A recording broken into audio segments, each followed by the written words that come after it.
about both has also been seen by men who know the reality. The unreal has no existence. It has no being, and so bringing it to an end is out of the question.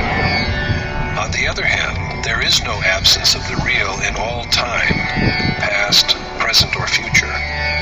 Arjuna then asks Krishna whether he is saying this as an incarnation of God.